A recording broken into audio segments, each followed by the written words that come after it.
I believe कि तुम लोगों ने कभी ना कभी स्लीप पैरालिसिस का सामना तो किया ही होगा।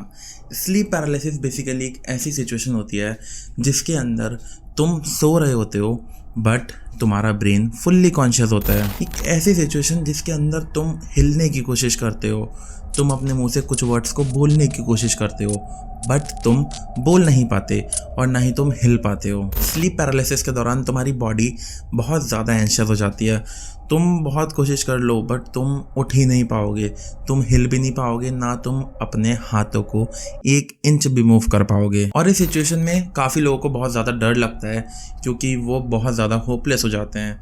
वो हिल नहीं सकते, वो कुछ कर नहीं सकते, तो उनकी बॉडी बहुत ज़्यादा एंशियस हो जाती है, वो बहुत ज़्यादा डर जाते हैं। और यही नहीं, बहुत से लोगों को तो ऐसा भी फील होता है कि उनकी चेस्ट के ऊपर एक डीमन बैठा है जो कि उनको देख रहा है, और देख ही नहीं रहा है, वो उनको चोक कर रहा है। उनका दम घुटने लगता है जब ऐसी सिचुएशन उनके साथ होती है। उनको लगता है कि वो डीमन उनका गला दबा के उनको मार देगा या उनको ऐसा सफोकेटेड एनवायरनमेंट में पहुंचा देगा जिसमें उनकी मौत हो जाएगी। ऐसा ऐसा होता है लोगों के साथ इस स्लीप पैरालिसिस के दौरान। बट अगर ऐसा हो कि जो ये सिचुएशन है स्लीप पैरालिसिस की वो रियलिटी बन जाए, वो एक सपना, एक नाइटमेयर ना हो के एक रियलिटी तुम्हारे सामने हो, जहाँ पे तुम एक पैरालाइज्ड एक बेड पे पड़े हो और तुम्हारे आसपास कुछ लोग खड़े हों जो कि तुम्हारी बॉडी पे कुछ कट्स लगा रहे हो, तुम्हारी बॉडी को काट रहे हो, इवन तुम्हारे बॉडी पार्ट्स को तुम्हारी बॉडी से रिमूव कर रहे हो, तो तुम्हें कैसा लगेगा। और यही नहीं, जब वो सब लोग ये तुम्हारे साथ कर रहे हो तो तुमको वो छोटे से छोटा दर्द महसूस हो रहा हो। ऐसी सिचुएशन तुमको बहुत ज़्यादा हॉरिफाई कर सकती है। And the worst part is कि तुम इस सिचुएशन में कुछ भी नहीं कर सकते, नथिंग।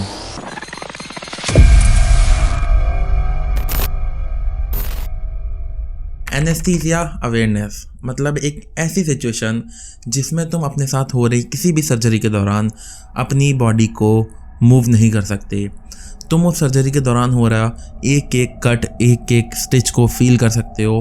तुम वो सारा दर्द फील कर सकते हो जो कि डॉक्टर्स तुम्हारी बॉडी पे इंसिशंस के थ्रू तुम्हें दे रहे होंगे, बट तुम कुछ नहीं कर सकते। इवन तुम अपनी आई बॉल को इतना सा भी मूव नहीं कर सकते, नॉट इवन अ सेंटीमीटर, कि डॉक्टर्स को पता लग सके कि तुम एनेस्थीसिया अवेयरनेस का शिकार हो गए हो। इस एनेस्थीसिया अवेयरनेस के दौरान तुम ऑपरेशन थिएटर में हो रही वो सारी बातें सुन पाओगे जो कि डॉक्टर्स आपस में कर रहे होंगे। तुमको पता होगा कि डॉक्टर्स की क्या कन्वर्सेशन हो रही है, वो अगला इंसिशन तुम्हारी बॉडी पे कहाँ पे और कितना बड़ा लगाने वाले हैं, वो सब तुमको पता होगा। And the worst part is कि तुम वो इंसिशन को फील भी करोगे, तुम उस एक एक कट को फील करोगे अपनी बॉडी पे जो डॉक्टर्स लगा रहे होंगे। एंड तुम उस सिचुएशन में अपनी बॉडी को बिल्कुल भी नहीं हिला पाओगे, बस वो तुम सारा दर्द फील करते रह जाओगे और वो बहुत ज़्यादा हॉरिफाई होगा। अब ऐसा इसलिए होता है क्योंकि तुम्हें दिया हुआ एनेस्थीसिया सही से वर्क नहीं करता। अब एक एनेस्थीसिया की वर्किंग को समझने के लिए तुमको उसके पार्ट्स को समझना पड़ेगा। एनेस्थीसिया बेसिकली 3 पार्ट्स में वर्क करता है जो तुम्हें अपनी स्क्रीन पे दिख रहे होंगे। सबसे पहला होता है हिप्नोसिस, मतलब एक एनेस्थीसिया का एक स्टेप होता है जो तुम्हें हिप्नोटाइज कर देता है, जो तुम्हें अनकॉन्शियस कर देता है, जिससे तुम कुछ भी याद नहीं कर पाते, जिससे तुम्हें कुछ भी पता नहीं चलता कि तुम्हारे साथ क्या हो रहा है। और सेकंड होता है एनजेसिया, मतलब एक ऐसा पेन किलर जो तुम्हारे नर्व्स को बिल्कुल ब्लॉकआउट कर देगा, जिससे तुम्हें जरा सा भी दर्द महसूस नहीं होगा। और तीसरा होता है मसल रिलैक्सेंट, मतलब एक ऐसा ड्रग जो कि तुम्हारी मसल्स को रिलैक्स कर देगा ताकि डॉक्टर तुम्हारी सर्जरी को, तुम्हारी बॉडी पे किए गए एक एक इंसिशन को अच्छे से परफॉर्म कर पाएँ, ताकि तुम्हारी मसल्स रिलैक्स्ड हो जाएं। अब जो एनेस्थीसिया अवेयरनेस होता है वो जब होता है जब इन 3 फैक्टर्स में से कुछ फैक्टर्स वर्क करना बंद कर देते हैं। अब एनेस्थीसिया अवेयरनेस जो होती है वो बहुत टाइप की होती है, जिसमें से एक टाइप होता है जिसमें ये लास्ट के 2 फैक्टर्स वर्क कर रहे होते हैं बट पहला फैक्टर वर्क नहीं कर रहा होता। अब इस कंडीशन में तुम्हें ये तो पता चलेगा कि डॉक्टर्स क्या बात कर रहे हैं उस ऑपरेशन थिएटर में, बट तुम्हें कुछ भी पेन फील नहीं होगा और ना ही तुम अपनी बॉडी को हिला पाओगे। ये होता है जब एनजेसिया और मसल रिलैक्सेंट सही से वर्क करते हैं।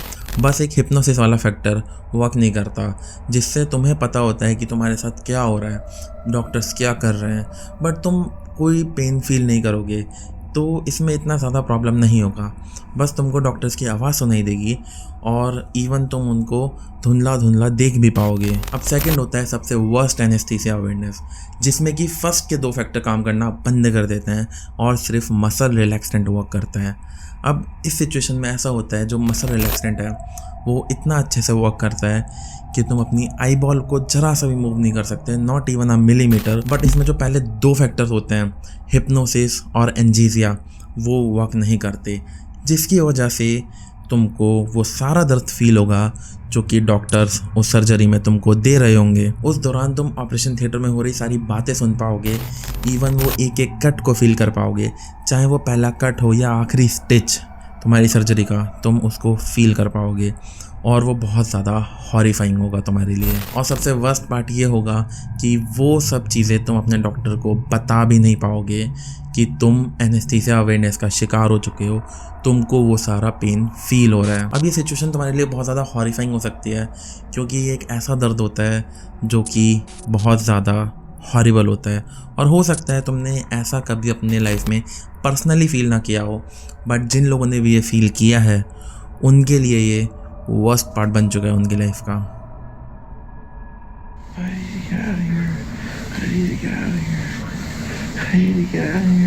Matt. When you hear the instruments clanging together and people shuffling around, I could feel like I did not want to be in that body anymore. I would have actually rather died on that table.